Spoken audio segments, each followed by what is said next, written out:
Nichelle Lewis. Hi. I always love seeing you. I always love seeing you. How's it going? It's going so good. A lot's going on for you. You know, I met you almost 3 years ago now. Yeah. You're on this incredible Broadway journey. I'm on the ride. I love it. I'm in the back seat watching you. You're driving your way on this incredible career. How you feeling?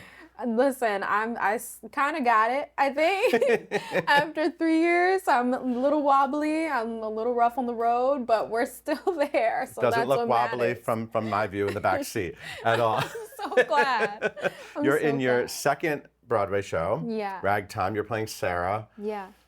I mean, I can't even say the name Sarah without feeling emotions. I mean, that character it's a lot. Yes. How is it living with you? How is she living with you? How's it living alongside Sarah? I think you're about your 7th month of the run. Yeah, I mean, it has been a journey to like figure out how to navigate having to be Sarah 8 shows a week, and then also having to be me outside of the show too, because she goes through so many high highs and so many low lows.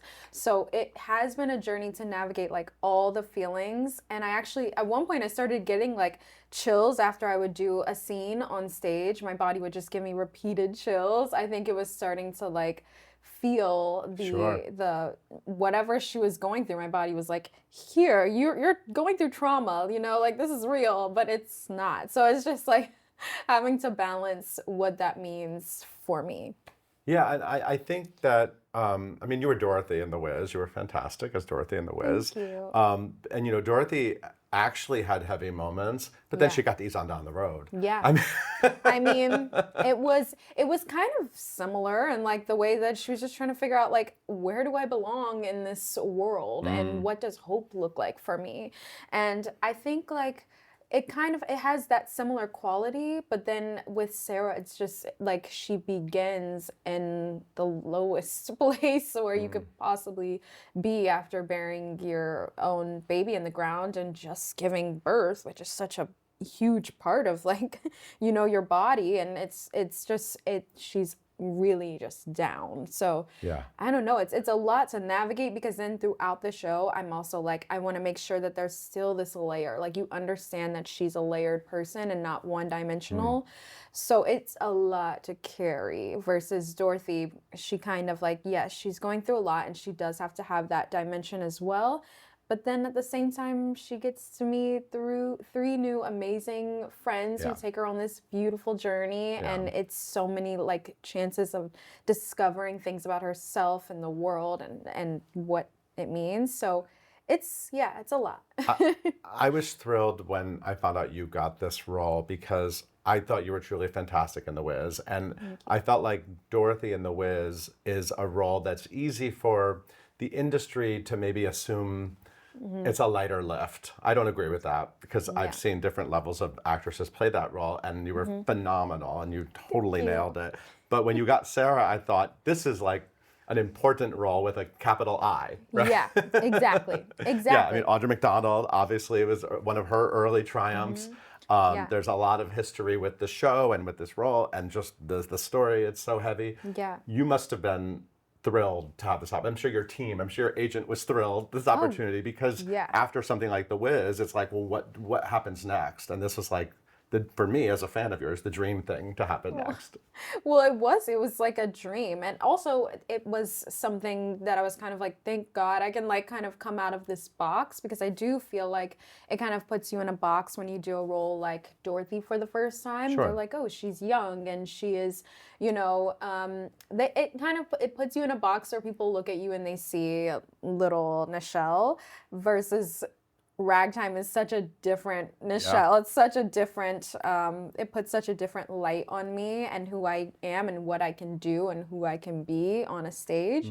So it gave me the opportunity to show people that I can also do that as well. So it's been like such an honor and a privilege for sure. And I know it was quite an audition process, because you were not the first actress announced for this part when they started at City Center. You're actually the 3rd. Yes, I am. I'm the 3rd, and it was precisely because of that reason. They saw little Nichelle. They're like, "Oh, you are too young for this role. Next to Joshua, it just won't be. It won't be good." And Joshua Henry has a lot of Right. is a big guy, and He's a he's also physically a big guy and just a lot of presence, right? Right. He's Yeah. got a lot of presence. He's got this beautiful, deep voice. And it's just, it's very opposite to what I even walked into the first audition giving, which I had on like jeans and t-shirt because I was like, I just got out of my show. I'm tired and I'm just going to show up You were as doing the I whiz am. at the same time? Well, at least I you was didn't show doing up the in whiz a at the gingham same time. dress. I mean, I was like, I'm just going to show up as I am and Yep. I'm going to give them what I can give them right now. And I think that they probably saw that and were like, she looks like she's probably 15. It's not going to work. But then the next time they brought me in, I was wearing like a sundress or something. And I tried to like do my hair so that I could show them that I could, really be this person. And it just takes a little, a little extra something. And then I remember they said the same thing. It's just you look too young, and I was just kind of like, okay. But then they brought me in again. Or wait, no, I don't think they brought me in a third time. They Okay. just were like this. They just were like, you've got the role. And it was so funny to me because I just realized I was like, the things that are for you, they will not pass you by. And it's so important to me to like remind people of this story because it's such a huge part of my journey and reminding myself as well that the things that are meant for you will not pass you by. So. but it is pretty incredible. In a handful of years, you went from a girl who graduated from college, right? And Yeah. I know you were like an urchin in Little Shop, Yeah. right? And then you were doing like TikTok videos, and then you were Dynamite in Hairspray, Yep. and then Dorothy, and now Sarah. I mean, that is a leap. Honestly, that is a leap. I could see like casting people might be like, wow, that's a big leap. And now I'm like, well, what's next? I mean, how do you? I mean, now you have to be like Mama Rose. I mean, now you do have to. I mean, like this is that's quite a. It's a jump. It is a jump. And I'm definitely wondering like what else is next as well. I'm like, what could be in the future? Hopefully something that's, also brings more Sure. range to it. Who knows what will be next? I'm but- not worried. It's going to be good. So, Sarah, I was there opening night. Your entrance, like you said, a woman who just gave birth, just buried her baby, decided that was the right move for her at that time. Yeah. And you come on and you sing this incredible song, Your Daddy's Son. What are the moments like before you walk on stage? Because the minute I saw you enter from upstage, the intensity of even your walk and what I felt it immediately. How do you prepare for that moment? I mean, just like hearing you talk about it right now, I just started to get like, feelings all in my chest. It's kind of like, it's hard to explain, but when I have to sit in front of the mirror, I already start having thoughts that start circulating, and it's intense because it's kind of, I forget what my friends called it, but I basically have these thoughts that start up that kind of give me the emotional capacity that I need for this character, and they just start swirling. And like throughout the whole time as I'm getting ready and like before I even step on stage, I'm in it. And most people see me when I'm walking through the hallways and I'm like staring at the ground and I'm just like so focused and so in it. And I try to leave in enough time so that I can like walk slowly and really prepare myself for the moment I'm going to have to go on that stage. And I actually, when I go backstage, I like bend down. I just like take a few more deep breaths and I try to allow my brain to be as emotional as it would like to, because I think that's sometimes like the hardest part of playing such a deep character is just allowing yourself to be as vulnerable as it gets. And it can be really hard because there are days where I don't want to sit there and cry and, feel all these things and see all these things that my brain shows me. But then at the same time, I'm like, I don't want to be scared of it, of a challenge, and I don't want to be scared of that and what that might, make me feel.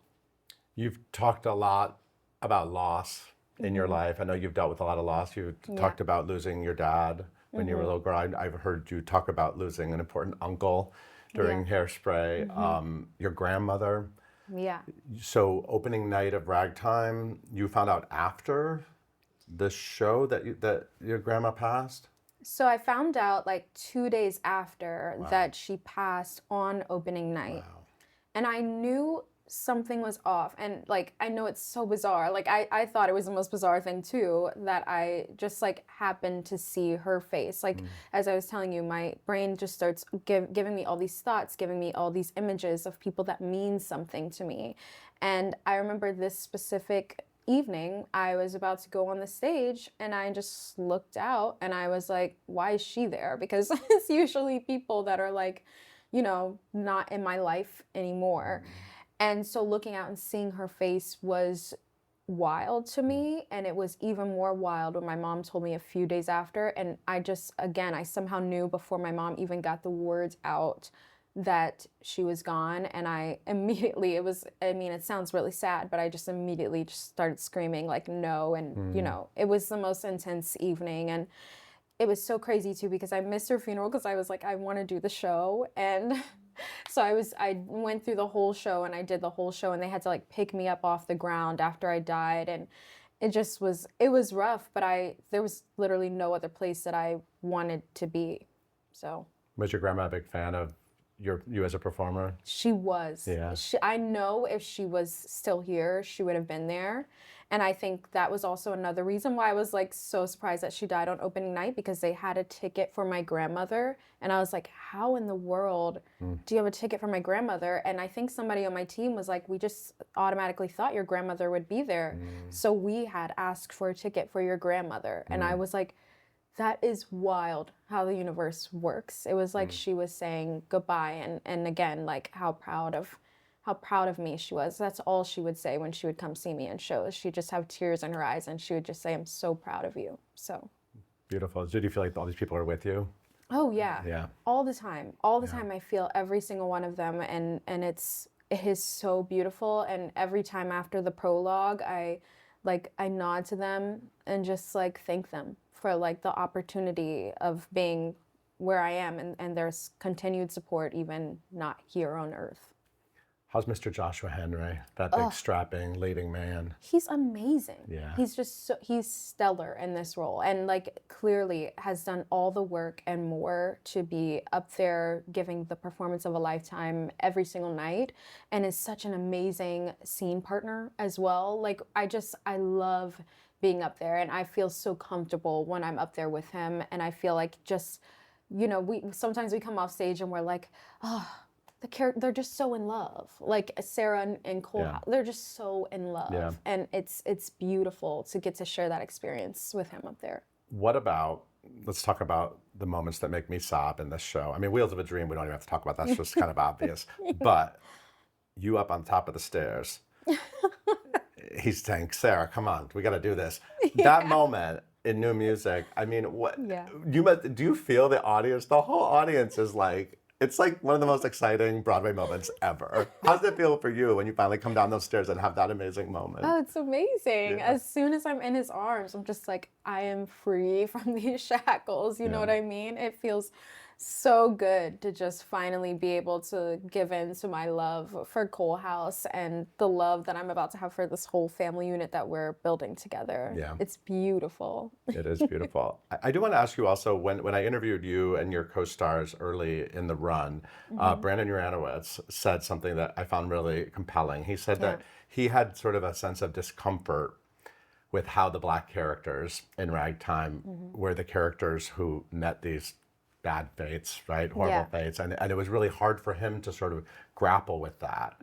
How do you feel in the show playing Sarah, who is well-rounded in a lot of ways, but I also understand, you know, where he's coming from, but it was really interesting to hear that perspective coming from him. Yeah, I mean, it's really sad that both the characters actually don't get like their dream. They don't. And it is actually very sad. And there was one night I sang dream at the end of the show, and I was like, should I even be saying this word? I mean, it's sad, but it is true that the Black, you know, characters in the show do not get their dream. And in America, I mean, it's still a thing that a lot of people do not get their dream. They don't get to have that American dream. And that is largely because we still have a lot of work to do. And that's okay to know. It's okay to remind yourself of the history and the past and what's going on right now, and to try and be better and to try and hold on to hope. I mean, they held on hope till the very last moment. Both Sarah and Colehouse both held on to that hope that it would be better. Yeah, that ending, when you come out at the end of the show, it's such a Yeah. beautiful release, and it's tragic, but it's beautiful, and the audience is definitely all so invested Yeah. in this family now, right? And Yeah. yeah, it's beautiful work. I just love you. talking to you about it. I I'm love so talking thrilled. to You're you. gonna see me there again, crying, just like sobbing. You must be used to just seeing people with like wet faces. I mean, yeah, I'm sure they're used to seeing me too up there with a wet face, so we can cry together, you know? It's a hard show. It's a hard Yeah. show to watch. It's a hard show to be in. It's a lot. Yeah, well, you're doing beautiful work. So happy to see you. Thank you. I'm happy to see you too. I'll see you soon, I'm sure. I'll see you soon. Thanks for being here.